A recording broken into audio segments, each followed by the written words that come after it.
नमस्कार शेतकरी मित्रांनो, आपण आलेलो आहे अतुल पाटील यांच्या बागेत.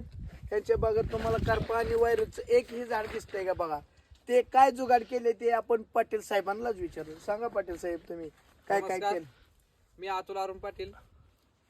मी कन्सल्टन्सी करतो प्लॉटवरती आणि माझा स्वतःचा प्लॉट आहे.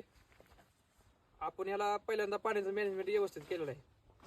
पाणी व्यवस्थित सोडणे, वापसा कंडिशन बघून सोडणे. आपण याला एक पण करप्याचा स्प्रे घेतला नाही तरी आपल्या प्लॉटवर करप्या नाही आहे. याला आपण मायक्रोरायझा गुळात भिजू घालून सोडलेला आहे. 20 दिवसातून कॅल्शियम नायट्रेट दिलेलं आहे आपण याला. तसेच वेगवेगळी खते दिलेत. पानामध्ये अंतर पाडण्यासाठी, पोगा असा उलगडून चालण्यासाठी दिलेले आहेत. आणि पानं पण मोठे आहेत. सिलिकॉन वगैरे दिलेलं आहे यांना. तसंच 1448 N21 मॅग्नेशियम असं दिलेलं आहे.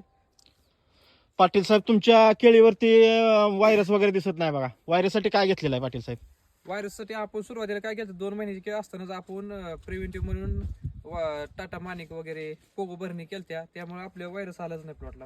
आणि करप्यासाठी काय घेतलंय तुम्ही? आता सध्या समजा करप्याचा प्रादुर्भाव जास्त आहे, तुमच्या बागावर दिसत नाही. त्यासाठी तुम्ही काय वापरले पाटील साहेब? आपण करप्यासाठी स्प्रे एक पण घेतलेला नाही. खालूनच आपण त्याच्यावर हे केले, नियंत्रण केले. आणि आपण पाटील साहेबांच्या बागेतली मुळीही बघू शकतो. हो, सध्या मुळीची वाढ बघा. वा,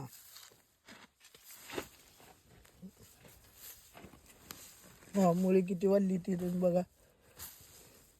म्हणजे मोहरी गेली. शेतकरी जुगाड ब्लॉगला फॉलो, लाईक, कमेंट न नाव ठेवता. धन्यवाद.